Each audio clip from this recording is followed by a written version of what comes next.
Hello everyone, welcome to CFC Fan TV. This is our Leicester Preview, and to join me for this lovely video is the wonderful Charles. How you doing, Sophie? I'm good. No, that's not how you greet me, Charles. Yes, Soph. Yes, Soph is what he says. So, yeah, we love each other. Craig, the cameraman, is smiling because he loves me and Charlie together. more so than me and Rory. Rory's been in too many videos lately. So have I, actually, probably. But anyway, yeah. Charles, this is a interesting game, I suppose. It's not really my. I have to say, I've been so caught up with all the Arsenal fixtures and you know, the FA Cup and God knows whatever else. The Premier League's sort of fallen flat a little bit, but yeah, I mean, our last 3 games have been pretty poor, really. I thought we were unlucky against Arsenal in the league. It was a good performance with some pretty poor mistakes in it. Yeah, we were atrocious at Norwich, and I thought we were really, really bad against Arsenal. We were so bad in the League Cup. So if we count just all competitions, our last 2 matches have been pretty poor. Yep, and the last 3 have been draws. The last 3 have been dodgy, and the last 2 have been atrocious.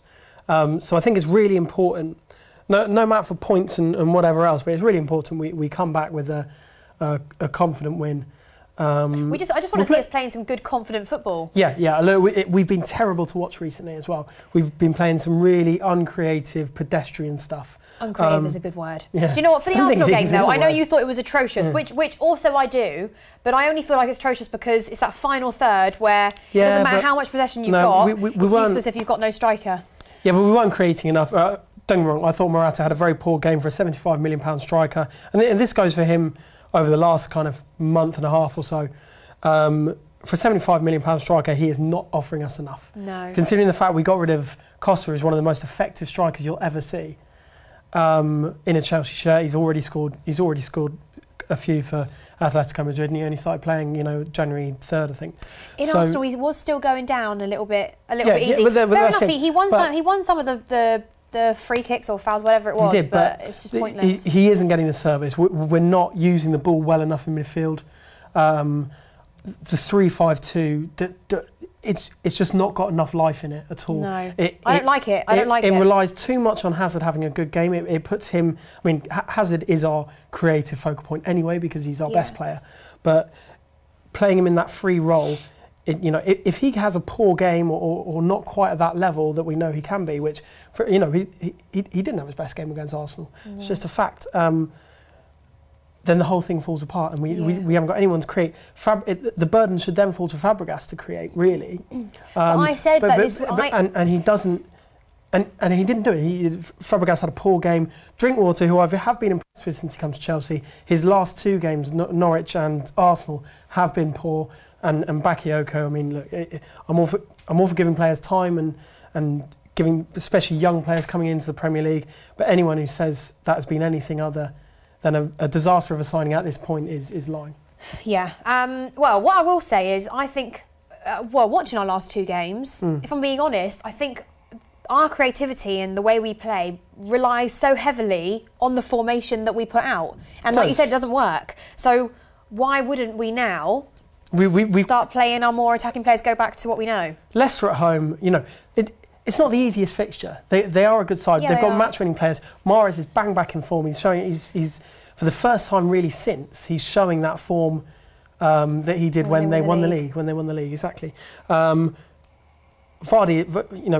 is far from a one-season wonder. He's scored pretty consistently for them, but he's playing very well. They've got some other very good players. They've not been exceptional under Claude Puel since he started, but. Either way, I think it's certainly a tough test, but Leicester at home, we've got to go 3-4-3. We've got to attack them. We have to go 3-4-3. wide and also, go more direct. I want to see some good football. I know we're capable of playing much better football than what we're playing. I don't like the formation when Fabregas is included at this point anyway. So me and Charles have come up with a team that we think can get us back to our, winning ways. It's the best we can do at the minute. It's the best option. But look. I don't really want to put too much emphasis on formations and all that, because at the end of the day, you can get really bogged down in that, and it's not Football Manager, it's not FIFA 18.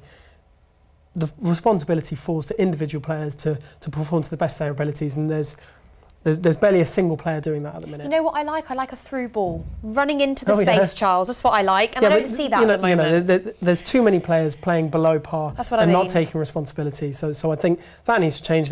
Whether we play 3-5-2, 3-4-3, 4-2, whatever, you've got 10-9-8. Yeah, well, I think that's too many players. Yeah,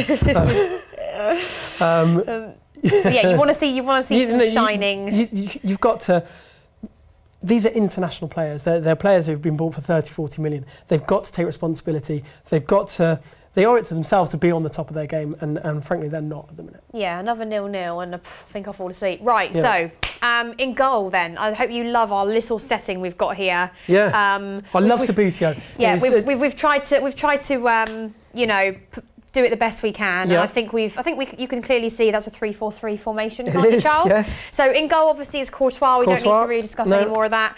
And then, I love these little men. Look, here is Christensen. Yep. We love him. He's got to be in. Just signed a new contract. It's been one of the best things about Chelsea season. Yeah, 2022, isn't it?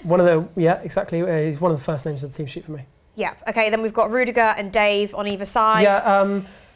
Yeah. I thought we put Cahill in, but you convinced me otherwise.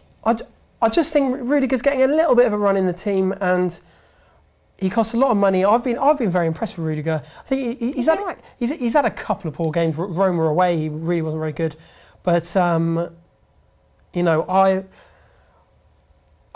I think Cahill is the man for certain occasions, but I'd like to see Rudiger get a bit of a run in the team. Yeah, and to be fair, we've got a good amount of defensive options, I think, now at the club. So that's really not where our problems lie. Absolutely. And then we've got, obviously, Kante in the middle. He's not going anywhere. And we've gone with Drinkwater purely because we obviously can't put in Bakayoko as of the moment. No. Look, I mean, I don't like seeing Fabregas play in a 3-4-3. I don't think it offers us enough protection. No. And, yeah, look, I mean, he might well go on to be a very good player for Chelsea, but at this moment, I don't think you can justify selecting Bakayoko in the team. It makes it a bit shaky, doesn't it? Yeah. No, of course. Okay, then, and then on the wings, Alonso, Victor Moses, nothing new there for you lot? Yeah, Moses, I think, is struggling a little bit at the minute. He hasn't looked fully fit since he's come back, I don't think at all. If I was in a dream scenario, it'd be an area that I'd look to address in the transfer window, but I don't think that's going to happen. But I think he's certainly preferable to Zappacosta. Okay, so there are the wings, and then finally, I've convinced somebody other than just Sophie that Pedro should be back in the team. Yeah, well, as I said, I think we've got to play 3-4-3. That means one of Pedro or Willian has to play. I think. Look, a lot of people slag Willian off. I think he's a very good option. Not me. I think he's a very good option for Chelsea. Didn't play. He was probably one of the better players against Norwich. Didn't play too well against Arsenal when he came on, but Pedro has had a very difficult season. He's been in and out of the team. He's had a lot of bad injuries, and I'd like to. But when he's on form, I think he's one of the most effective players in the league.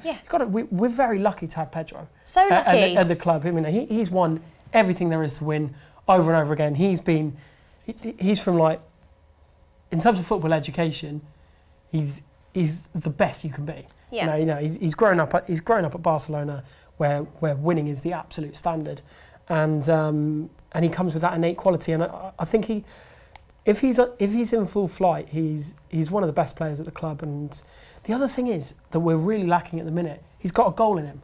Yeah, well, that's what I mean. That's why I said. But hold on, Charles. No, I said to you when I saw the team sheet, Arsenal, I'm not happy with that. I'd rather Pedro's playing, and you were like, no, I'm really happy with the team sheet. I was happy. No, it's just useless. We need that was a big cup that was a cup semi-final against a very, very good side though. But it's a home league game. No, but you would play a player like Pedro who is super attacking, super fast, has a goal in him against a very, very weak back line, which Arsenal have. Yeah. They wouldn't be able to take it if he had it. So he has to be in, and I hope he's in the team this week because he can prove just how good he is and why he deserves to play against in the second leg against Arsenal. Yeah, I know 2 different competitions, but I think, like you say, it's just important that we find our form. Yeah. Anyway, and then obviously we've got Hazard and Morata. Now, Morata for me, whether it's I don't hate Batshuayi, but obviously Conte doesn't. I know you're not a fan of him, Charles, but Morata, no, I think he is. But Morata, he has to find his form because for me, it's more important now because let's face it, the Premier League has been handed to Man City. Of course, it's important for us to finish as high as possible, but it's not our main priority anymore because we're in other competitions where we can win a trophy. He has to play. It's possibly not our main priority, but league should always be the top priority, really. Yeah, I know. And unless you get to the semi-finals of the Champions League, or you know you're way behind in the league and you can win the FA Cup, then league should be the priority. We can't let the league slip. We can't finish outside the top 4. No, of course, no. Yeah. I know that. But what I'm saying is that Morata needs to find form ASAP. Is he ASAP. Conte sees him as the only usable striker at the club, so he's got to play. You know, he's got to be a bit more aggressive, if I'm being honest. He has to be. You know, he's got to step up. He's been pretty poor for the last couple of months. I still got faith in him. I still watch some of the things he does, and I think he's technically very gifted. Some of the runs he makes, I think, are incredible. But I think he's got to take a little bit more responsibility. Chelsea have invested a lot of money in him, and he is. I don't want to drone on stupidly about shirts, but he's Chelsea's number 9. He's our future. He is what Chelsea have decided is the future. Yeah. So he needs to step up. Well, he should get a bit more aggressive. A bit more man. That's what we need. Yeah. Anyway, okay, guys. Exactly. Yeah. So there's our preview. Do you agree with the team we've put out? Are you happy with the 3-4-3 formation? We have changed it around because we think it's much needed. So yeah, comment below, and we will see you all tomorrow for the game. Let's hope we have 3 points.